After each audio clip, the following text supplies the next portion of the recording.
नमस्कार, मैं हूं अखिलेश पांडे और आप देख रहे हैं सी न्यूज़ भारत। वक्त हो चुका है न्यूज़ बुलेटिन का। इस बुलेटिन में हम बात करेंगे आगरा की, जहां के कोठी मीना बाजार स्थित चित्रकूट धाम में स्वामी रामभद्राचार्य महाराज की चल रही श्री राम कथा में राम जन्म उत्सव मनाया गया।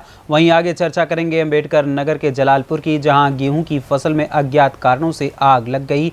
मौके पर पहुंची पुलिस व दमकल की टीम ने राहत बचाव का कार्य जारी किया। साथ ही बड़ी खबर अमरोहा के आदमपुर से सामने आई है, जहां गेहूं निकालते वक्त मशीन की चपेट में आने से एक महिला की दर्दनाक मौत हो गई है। और भी तमाम खबरों पर आइए विस्तार से करते हैं चर्चा। कोठी मीना बाजार स्थित चित्रकूट धाम में पद्म भूषण जगतगुरु स्वामी रामभद्राचार्य महाराज की श्री राम कथा में राम जन्मोत्सव मनाया गया। उन्होंने अपनी कथा में सीताराम सीताराम जय जय सीताराम से भजनों की शुरुआत करते हुए कथा में राम जन्म उत्सव का वर्णन किया। इसके बाद राम जन्म उत्सव पर भय प्रगट कृपाला दीन दयाला कौशल्या हितकारी चौपाई पर भक्तजन झूम उठे। गुरुवार को कथा स्थल पर हनुमान जयंती के अवसर पर सुंदरकांड पाठ का आयोजन होगा। इसके बाद स्वामी रामभद्राचार्य महाराज श्रद्धालुओं को हनुमान जन्मोत्सव की कथा का रसपान कराएंगे। इस दौरान आयोजक सांसद प्रोफेसर रामशंकर कठेरिया, मृदुला कठेरिया, धन कुमार जैन, अजय अग्रवाल, केशव अग्रवाल, गौरव बंसल मौजूद रहे। आगरा से सी न्यूज़ संवाददाता अनुज उपाध्याय की रिपोर्ट। तहसील क्षेत्र जलालपुर कटका थाना क्षेत्र के ग्राम सभा खानपुर हुसैनाबाद के निवासी बलजीत पुत्र दलई, ओम प्रकाश पुत्र रामदवर चंद्रपाल, रामपाल पुत्र राम अवध के गेहूं की फसल में अज्ञात कारणों से आग लग गई। आग की सूचना मिलते ही कटका थाना प्रभारी अभय मौर्य पुलिस बल के साथ घटनास्थल पर पहुंचे और एसडीएम को अवगत कराते हुए तत्काल फायर ब्रिगेड को सूचना दी। वहीं थाना अध्यक्ष ग्राम सभा के जनता के साथ मिलकर आग बुझाने में लग गए और काफी मेहनत के बाद आग पर काबू पाया गया, लेकिन तब तक 1 एकड़ अधिक गेहूं की फसल जलकर राख हो गई। घटनास्थल पर फायर ब्रिगेड पहुंचने के पहले ही आग बुझाने में सफलता मिल चुकी थी। वहीं ग्राम सभा हुसैनाबाद के लोग कटका थाना प्रभारी की काफी सराहना कर रहे हैं। अम्बेडकर नगर से सी न्यूज़ संवाददाता रविंद्र यादव की रिपोर्ट। पूरा मामला आदमपुर थाना क्षेत्र के ग्राम कोकापुर का है। मुंशीलाल पुत्र स्वर्गीय आसाराम का परिवार रहता है और खेती किसानी करके अपना और अपने परिवार का पालन पोषण करता है। जानकारी के अनुसार रामेश्वरी उम्र 40 वर्षीय पति मुंशीलाल बुधवार की रात्रि को अपने खेत पर हो रहे गेहूं निकासी के कार्य में अपने पति का सहारा बनने के लिए गई, लेकिन ईश्वर को कुछ और ही मंजूर था। गेहूं निकालने के बाद आखिर में रहे गेहूं की बाल को एकत्रित करने के लिए जब वो मशीन के पास गई तो अचानक रामेश्वरी का कपड़ा मशीन ने अपनी ओर खींच लिया, जिसकी वजह से रामेश्वरी को अपनी जान से हाथ धोना पड़ा। मशीन पर कार्य कर रहे और ग्रामीणों ने बचाने की कोशिश की, लेकिन तब तक रामेश्वरी के शरीर के छोटे छोटे टुकड़े हो गए थे। जब मां की मौत की खबर घर में बच्चों को मिली तो घर में कोहराम मच गया। परिजनों का रो रो कर बुरा हाल हो गया। मृतकों ने अपने पीछे 4 बच्चे छोड़े हैं, जिनमें 2 लड़की व 2 लड़के हैं। गांव में दर्दनाक मौत से सन्नाटा छा गया है। ग्रामीणों ने मृतका महिला के टुकड़े एकत्रित किए और खबर लिखे जाने तक अंतिम संस्कार की तैयारी की जा रही थी। क्या नाम है तुम्हारा? सुभाष। अच्छा, जो घटना हुई है ये तुम्हारी क्या लगती है? ये हमारी मम्मी थी। पूरा मामला क्या है? हम ऐसे ही 6 बजे करीब में गेहूँ निकालने गए। मुझसे छोटे मेरा भाई और मेरे पिताजी और मम्मी और मैं था। हम 4 लोग थे। चारों लोग गेहूँ निकालने गए थे ऐसे ही 6 बजे करीब। जाने के बाद में हमने मशीन चालू करी, गेहूँ सारे निकाल लिए। गेहूँ निकालने के बाद में एक पूरी रह गई तो हमने ट्रैक्टर बंद कर दिया। मैंने इसे बटोर के लिए तो दोबारा चालू करेंगे। तो हम जैसे ट्रैक्टर पर चढ़े तो हमारी मम्मी साथ में आ गई। हमने ट्रैक्टर तुरंत ही बंद कर दिया, लेकिन मशीन नहीं रुकी हमसे। कोई पुलिस को तहरीर दी है? ठीक। अमरोहा से सी न्यूज़ संवाददाता रामवीर सिंह की रिपोर्ट। श्रेष्ठ भारत के लिए स्वस्थ भारत के उद्देश्य के साथ अडानी फाउंडेशन की ओर से अविरत कामगिरी की जा रही है। हाल ही में गुजरात के नर्मदा जिले में पोषण पखवाड़े की सफलतापूर्वक आयोजन किया गया। सुपोषण प्रोजेक्ट अंतर्गत जिले में 450 गांव की महिलाएं और बच्चों के लिए अनेक स्पर्धा शुरू की गई। आहार व्यवहार को औषधि बनाकर तंदुरुस्ती बढ़ाने की झुंबेश में 2500 से ज़्यादा लोगों ने उत्साह के साथ हिस्सा लिया है। सरकार की ICDS योजना के साथ पोषण पखवाड़िया अंतर्गत आयोजित कार्यक्रम में पोषण रैली, समूह चर्चा, कुटुंब परामर्श, धान में से बनाई जाती विविध वानगियों का प्रदर्शन, स्वस्थता के बारे में स्पर्धा, तंदुरुस्त बच्चों की हरीफाई और पोषण वाटिका, स्कूलों में चित्र स्पर्धा, हेल्थ कैंप के साथ विविध कार्यक्रम का आयोजन किया गया। नमस्ते, हूँ संगीनी स्नेहाबेन। अडाणी फाउंडेशन द्वारा डेडियापाड़ा तालुकाમાં પોષણ પખવાડિયાની ઉજવણી કરવામાં આવી રહી છે અને આ થીમ પ્રમાણે લોકોમાં જાગૃતિ આવે તે માટે ધાન્ય પાકોનો જુવાર છે, બાજરી છે જેવા ધાન્ય પાકોનો લોકોમાં વધારેમાં વધારે ઉપયોગ થાય તે માટે અમે સંગીની બહેનો ગ્રુપ ચર્ચા રેલી દ્વારા લોકોમાં જાગૃતિ લાવવાના પ્રયત્નો કરીએ છીએ। શીતલ પટેલ, અદાણી ફાઉન્ડેશન નર્મદા। અમે આખા નર્મદા જિલ્લામાં 420થી વધારે ગામોમાં પોષણ પખવાડિયાની ઉજવણી કરી, જેમાં 420 જેટલા સુપોષણ સંગીની બહેનો ટીમ, સરકાર અને સમુદાયના સહિયારા પ્રયાસથી પોષણ પખવાડિયાની ઉજવણી અમે ખૂબ જ ધામધૂમથી કરી। આ વર્ષે જેમ 2023ને મિલેટ્સ યર જાહેર કરવામાં આવ્યું છે, તો આ વર્ષે અમે અલગ અલગ જાગૃતિ કાર્યક્રમોની સાથે જેવી રીતે રેલી, સમુદાય સ્તરે જાગૃતિ, પોતાના સમુદાયના લોકો આમાં ભાગ લેતા થાય અને કુપોષણને નાથવા માટે અલગ અલગ પ્રયત્નો કરે, જેમાં સૌથી વધારે અમે 400થી વધારે ધાન્યોમાંથી કેવી રીતે અલગ અલગ પોષણયુક્ત વાનગી બનાવી શકાય અને THR જે સરકારના ICDS દ્વારા આપવામાં આવે છે તેને પ્રમોટ કરી શકાય તે માટે વિશેષ ભાર મૂકવામાં આવ્યો છે। અમને વિશ્વાસ છે કે આવા નાના નાના પ્રયત્નોથી નર્મદા જિલ્લાને અમે ચોક્કસ કુપોષણ મુક્ત કરીશું અને સાથે રહીને સહિયારા પ્રયાસથી અમે કુપોષણને નાબૂદ કરીશું। વસાવા, મારું નામ વીણાબેન અર્જુનભાઈ, ગામ માડણ, તાલુકો ગરેશ્વરજી, નર્મદા। મને આંગણવાડીમાં પેકેટ આપે છે તે બાલશક્તિ અને માતૃશક્તિ આપે છે, તેમાંથી અમે શીરા અને લાબડી બનાવીને ખાઈએ છીએ। પછી એક દિવસ સંગીબેન આવી અમારા ઘરે, તો ઢેબરા ને મોઠિયા એ બનાવ્યા। બસ સંગીબેને કીધું કે આવી રીતને બનાવીને બાળકને ખવડાવવાનું અને બાળક વજન વધે અને તંદુરસ્ત આવે એવું કીધું સંગીબેને।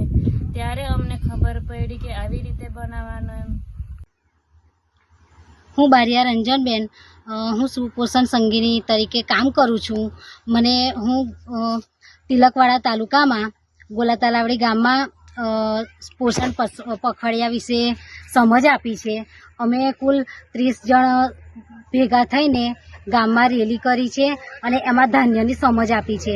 ધાન્ય જેવા કે બાજરી છે, જુવાર છે, મોરૈયો છે, એ બધા ધાન્ય વિશેની સમજ આપી છે અને એ ધાન્યમાંથી કઈ કઈ વસ્તુઓ બનાવી શકાય। આપણે રોજિંદા જીવનમાં બાજરીનો રોટલો તો ખાઈએ જ છે, પણ બીજા જે અનાજ છે એમાંથી કઈ કઈ વાનગી બને છે। गुजरात से सीनू संवाददाता वसीम मेमन की रिपोर्ट। मामला गुन्नौर CHC से जुड़ा है, जहां मंगलवार को फार्मासिस्ट ने सपा विधायक के सार्वजनिक रूप से पैर छुए थे। प्रिंट इलेक्ट्रॉनिक के कई संस्थानों ने पद की गरिमा भूलकर चरण वंदना करने वाले फार्मासिस्ट दीपक यादव की प्रमुखता से खबर दिखाई थी। खबर से नाराज फार्मासिस्ट ने सोशल मीडिया पर पत्रकारों की तवाइफों से तुलना करते हुए अभद्र टिप्पणी की, जिसका पत्रकारों ने विरोध जताया तथा गुन्नौर कोतवाल को फार्मासिस्ट के खिलाफ रिपोर्ट लिखने की तहरीर दी। पुलिस फैसले की कोशिश में जुटी रही। नतीजा ना निकलने पर पत्रकारों ने मुख्यमंत्री को संबोधित ज्ञापन SDM को सौंपा। वहीं इस मामले पर SDM ने ज्ञापन को मुख्यमंत्री तक पहुंचाने का भरोसा दिया है और CHC प्रभारी ने फार्मासिस्ट के खिलाफ कार्यवाही की बात कही है। वहीं ड्यूटी के दौरान पैर छूने और अशोभनीय टिप्पणी से चौतरफा घिरे फार्मासिस्ट ने बाद में पत्रकारों से अपने कैमरे के सामने माफी मांगी। अलबत्ता जिले भर में आज फार्मासिस्ट चर्चा का केंद्र बिंदु बना रहा। भैया, पत्रकार साथियों ने आज यहाँ पर एक पुलिस में प्रार्थना पत्र दिया है, क्या प्रकरण है ये पूरा? ये 3 अप्रैल का मामला है, जहां एक कार्यक्रम में हेल्थ ATM मशीन के उद्घाटन के कार्यक्रम में सपा विधायक के पैर छुए थे। दीपक यादव फार्मासिस्ट गुन्नौर पर तैनात हैं। उसका एक वीडियो वायरल हुआ था, जिसकी इलेक्ट्रॉनिक प्रिंट मीडिया में खबर छपी थी, जिसको लेकर वो जो स्वास्थ्य कर्मी हैं फार्मासिस्ट दीपक यादव, उन्होंने कई ग्रुपों में पत्रकारों की जो तुलना है वो कोठे की तवायफ से की है, जिसमें सभी पत्रकार साथियों का अपमान है और सभी पत्रकार आहत हैं। इसीलिए उन जो फार्मासिस्ट है दीपक यादव बहुत ही दबंग है, उनके खिलाफ एक प्रार्थना पत्र दिया है। अब कार्रवाई हो पाती है नहीं, ये तो देखने वाली बात है, लेकिन हम सब पत्रकार साथी जो है उसके खिलाफ ऊपर जाएंगे, अधिकारियों से मिलेंगे और धरना प्रदर्शन भी करेंगे। सर यहाँ पर एक मामला है जिसमें एक फार्मासिस्ट ने अवैध टिप्पणी की है पत्रकारों को लेकर, उन्होंने ज्ञापन दिया है आपको, क्या है सर पूरा मामला, क्या कार्रवाई करेंगे इसमें? अभी पत्रकारों द्वारा ज्ञापन दिया गया है कि गुन्नौर MOIC जो कार्यालय है वहाँ पे फार्मासिस्ट तैनात है, इनके द्वारा आपत्तिजनक टिप्पणी की गई है। इसके संबंध में ज्ञापन माननीय मुख्यमंत्री जी को संबोधित है, जो ज्ञापन जिलाधिकारी महोदय के द्वारा माननीय मुख्यमंत्री जी को प्रेषित किया जाएगा। डॉक्टर साहब, आपके यहाँ पर एक घटना हुई थी, एक कार्यक्रम में, सरकारी कार्यक्रम में फार्मासिस्ट ने पैर छुए थे विधायक जी के, तो उसमें आपने कहा था नोटिस देंगे, तो क्या नोटिस दिया गया है संबंधित फार्मासिस्ट को अब तक? हमारे यहाँ एक फार्मासिस्ट हैं जिनके विषय में सोशल मीडिया और प्रिंट मीडिया में कुछ ऐसा लिखा गया था कि उन्होंने माननीय विधायक जी के पैर छुए। उसके लिए मैंने ये कहा था कि उनको हम सो कॉल्ड नोटिस देंगे। नोटिस मैंने तैयार कर लिया और नोटिस उनको दे दिया जाएगा और उनका जो भी जवाब होगा उस जवाब के आधार पे अग्रिम कार्रवाई की जाएगी। अच्छा डॉक्टर, इसी क्रम में एक और चीज़ आई है, इस खबर को जिन लोगों ने चलाया था उसके बाद में पूरी खबर चलाई गई थी, उसमें आपका भी वर्जन लगाता था, संबंधित फार्मासिस्ट का लगा था, वही वीडियो थे जिसमें पैर छूते हुए दिखाई दे रहे हैं। उसके बाद सोशल मीडिया पर उन्होंने अशोभनीय टिप्पणी की है पत्रकारों को, तो क्या इस संबंध में भी कुछ कार्रवाई होगी? ये तो आपके विभाग से संबंधित मामला है डॉक्टर साहब। इस विषय में मुझे आपके माध्यम से ज्ञात हुआ कि किसी भी प्रकार की अशोभनीय टिप्पणी अगर सोशल मीडिया पे की गई है वो मैंने देख लिया है, पढ़ भी लिया है। उसके आधार पे भी अगर कोई नोटिस दिया जाएगा तो अग्रिम कार्रवाई के लिए उच्च अधिकारियों को लिखा जाएगा, क्योंकि मेरे स्तर पे तो सिर्फ मैं सो कॉल्ड नोटिस दे सकता हूँ, अग्रिम कार्रवाई ये हमारे उच्च अधिकारी ही कर सकते हैं। तो उच्च अधिकारी को सूचना देंगे आप? हाँ, मैं उच्च अधिकारी को सूचना दूंगा कि इस तरह से कोई प्रकरण हमारे CC गुन्नौर पे हुआ है। दीपक जी, खबर चलने के बाद में, एक विधायक जी के पैर छूने के बाद में आपने सोशल मीडिया पर वह टिप्पणी की है, अशोभनीय टिप्पणी है पत्रकारों को, तो किस स्तर से क्यों की गई, क्या था मामला? देखिए, वो मैंने जानबूझ के कोई टिप्पणी नहीं की है और मुझे कहीं से मुझे मैसेज मिला, मैंने वो मैसेज मीडिया में, मतलब ग्रुप में, जो मीडिया का जो ग्रुप है जिससे मैं भी जुड़ा हुआ हूँ, मैंने वो कर दिया।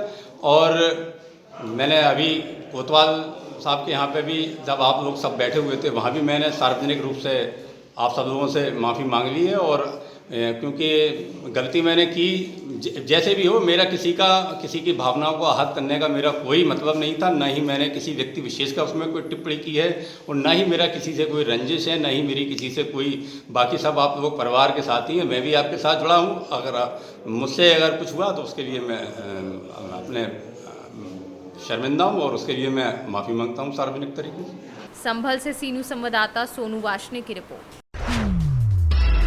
बलिया में गर्मी के मौसम को देखते हुए समाजसेवी मोहनीश गुप्ता ने बलिया शहर में जगह जगह शुद्ध पेयजल की सुविधा की शुरुआत की। लगातार गर्मी बढ़ती जा रही है, जिसको देखते हुए शुद्ध पेयजल की सुविधा शुरू की गई है। आपको बता दें कि आए दिन मोहनीश गुप्ता मौसम और लोगों की असुविधा को देखते हुए तरह तरह की सेवाओं का आयोजन किया जाता है। भाजपा की नगर अध्यक्ष सोनी तिवारी, जैसा कि कहते हैं कि नर सेवा नारायण सेवा, मनुष्य की सेवा ही भगवान की सेवा है। इस भावना से मोनू जी ने यहाँ पे प्याऊ लगवाया है और गर्मी बहुत है और सबको पानी की हर थोड़ी थोड़ी देर पे ज़रूरत पड़ती है। तो ये कार्यक्रम प्याऊ वाला कई जगह शहर में मोनू जी का है कि हर जगह हम लोग लगवाएं और हर जगह जो प्यासे लोग हैं उनको पानी मिले, साथ में गुड़ मिले। बस यही है, नर सेवा नारायण सेवा, इसीलिए प्याऊ की व्यवस्था करवाई गई है। जल ही जीवन है, जल ही जीवन का आधार है, तो जल तो सबके लिए ज़रूरी है। हमारे द्वारा इस समय गर्मी को देखते हुए विभिन्न स्थानों पे प्याऊ जल की हित को देखते हुए प्याऊ जल की सुविधा कराने का प्रयास हम कर रहे हैं। हमारा प्रयास निरंतर जारी रहता है और आगे भी जारी रहेगा। आखिर क्या वजह है कि आप प्याऊ जल की व्यवस्था करें, क्योंकि सरकार और तमाम तरह की जो शहर में निधि से, चाहे नगर पालिका की तरफ से RO प्लांट भी लगाए गए हैं, लेकिन क्या वजह पड़ गई कि आप स्वयं आपको पानी पिलाना है, रोड पे उतरना? RO प्लांट अभी भी चालू स्थिति में है, इसको आप लोग स्वयं भी देखें। इसको देखते हुए जनहित की भावना, आसपास के लोगों ने समर्थन किया कि भाई पानी की व्यवस्था हम लोग देख लिया करेंगे, कम से कम आप इतना करवाइए। तो हम लोगों द्वारा प्रयास निरंतर रहा है और आगे भी रहेगा। हमारी मंशा सिर्फ एक ही है, सेवा निरंतर होता रहा है, आगे भी होता रहेगा, इतना ही बात है और इसके अलावा कोई बात नहीं। बलिया से सीनू संवाददाता आनंद दुबे की रिपोर्ट। एटा कोतवाली नगर प्रभारी सुधीर कुमार राघव की बड़ी कार्यवाही। कल शाम को 6 बजे के करीब थाना कोतवाली नगर पुलिस को सूचना मिली कि जीटी रोड स्थित शहीद पार्क के अंदर करीब 30 से 40 लड़के 4 पहिया वाहनों को पार्क के अंदर नॉन पार्किंग एरिया में गाड़ियों को एक लाइन में लगाकर गाड़ियों के बोनेट पर केक रखकर काटकर जश्न मना रहे हैं, जिससे पार्क में घूमने व आने वाले महिलाओं व पुरुषों को असुविधा हो रही है। इस सूचना पर थाना कोतवाली नगर प्रभारी पुलिस बल के साथ लेकर दबिश दी। मौके से 8 4 पहिया वाहन बरामद किए हैं, जिनमें 207 MB एक्ट मैसेज किया जा रहा है। गिरफ्तार व्यक्तियों का चालान अंतर्गत धारा 34 पुलिस अधिनियम के तहत किया गया है। एटा से सी न्यूज संवाददाता कौशल प्रताप सिंह की रिपोर्ट। कोतवाली पूरनपुर के अंतर्गत जटपुरा में बुधवार को एक बुजुर्ग का शव नहर के किनारे मिलने से क्षेत्र में हड़कंप मच गया। गजरौला खास के रहने वाले 60 वर्षीय रामचंद्र गांव के बाहर स्थित सुक्का के फार्म पर मंगलवार को मजदूरी करने गए थे। देर रात तक जब रामचंद्र घर वापस नहीं लौटे तो परिजनों ने उनकी तलाश शुरू की। काफी खोजबीन के बाद जब रामचंद्र का कुछ पता नहीं चला तो पूरे मामले की सूचना पुलिस को दी गई। बुधवार सुबह एक बार फिर परिजन गांव के लोगों के साथ बुजुर्ग की तलाश में निकले। इस दौरान जटपुरा गांव से बहने वाली माइनर नहर के पास रामचंद्र का शव पड़ा मिला, जिसकी सूचना परिजनों ने पूरनपुर थाना पुलिस को दी। मौके पर पहुंची पुलिस ने बुजुर्ग के शव को कब्जे में लेकर पोस्टमार्टम के लिए भेज दिया है और मामले की जांच में जुट गई है। थाना पूरनपुर पुलिस को सूचना मिली थी कि एक व्यक्ति की लाश जटपुरा नार पटरी पर पड़ी हुई है। पुलिस तत्काल वहां मौके पहुंची है। प्राथमिक जांच पता चला है कि मृतक व्यक्ति का नाम रामचंद्र है, जिसकी उम्र लगभग 62 साल है। वह सुखदेव सिंह के यहाँ काम करता था। पिछले 20 सालों से वहाँ काम कर रहा है और कल दोपहर में मृतक के परिजनों से बातचीत हुई थी फ़ोन पर, लेकिन शाम को जब उन्होंने फ़ोन मिलाया तो वहाँ फ़ोन उसका स्विच ऑफ आया। आज उसकी सुबह डेड बॉडी मिली है। पुलिस तत्काल मौके पहुंच करके शव का पंचनामा भर करके पोस्टमार्टम करा रही है।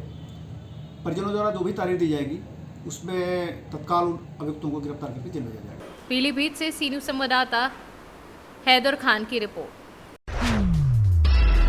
हनुमान जन्मोत्सव के इस पावन पर्व पर आज सारंगपुर नगर के आसपास के सभी ग्रामों में हनुमान जन्मोत्सव धूमधाम से मनाया जा रहा है।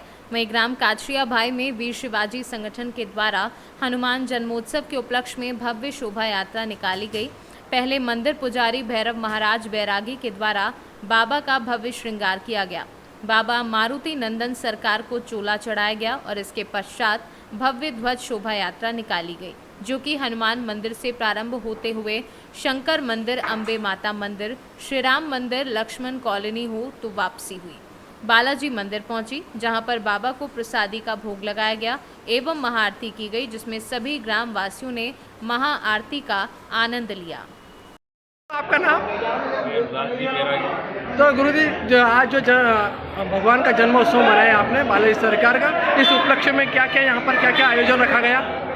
का जुलूस भी निकाला गाँव में भ्रमण करते हुए भोलेनाथ का मंदिर में गए, अंबे माता का मंदिर में गए और मंडे को उठे तो वापस हनुमान जी के आए और फिर उनकी महाआरती भी हुई, सबने जी ने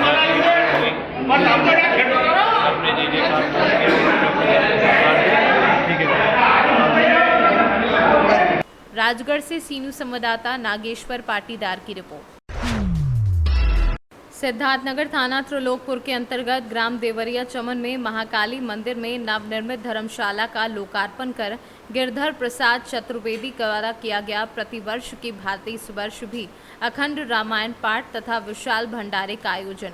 इस मौके पर हरिओम चतुर्वेदी ने कहा कि बहुत ही अच्छा कार्य हुआ है।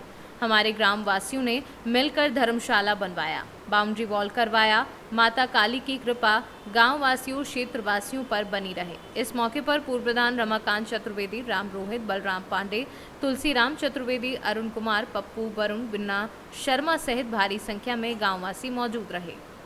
आज हम मौजूद हैं जनपद सिद्धार्थनगर थाना त्रिलोकपुर के अंतर्गत ग्राम देवरिया चमन में, जहां जो है विगत वर्षों की बात इस बार भी भंडारे का आयोजन किया गया है। अब हम बात करेंगे हरिओम चतुर्वेदी जी।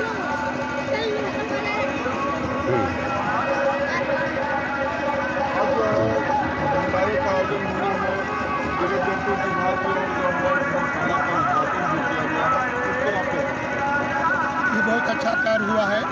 हमारे गाँव वासियों ने मिल करके धर्मशाला बनवाया, गाँव के लोगों ने मिल करके माता रानी के मंदिर का उद्धार किया, 4 दीवारी बनवाई, गेट बनवाया और आज भंडारे का आयोजन है। बहुत ही सुंदर और अच्छा कार्यक्रम है। इससे हम लोगों को पूरा भरोसा है कि माता रानी हम लोगों पर और अपनी कृपा बनाएंगी। उन्हीं की कृपा से सब काम हो रहा है और वो इतनी अच्छी उनकी कृपा है कि पूरे गांव का कल्याण होगा और गांव की हमारी उन्नति होगी, सामाजिक, धार्मिक और आर्थिक उन्नति माता की कृपा बनी रहेगी, ऐसी हम लोगों की आशा और सिद्धार्थनगर से सी न्यूज़ संवाददाता विजय की रिपोर्ट। फिलहाल के लिए इस न्यूज़ बुलेटिन में बस इतना ही। देश दुनिया की तमाम खबरों के लिए देखते रहें सी न्यूज़ भारत। हर खबर आपके साथ, आपके हाथ।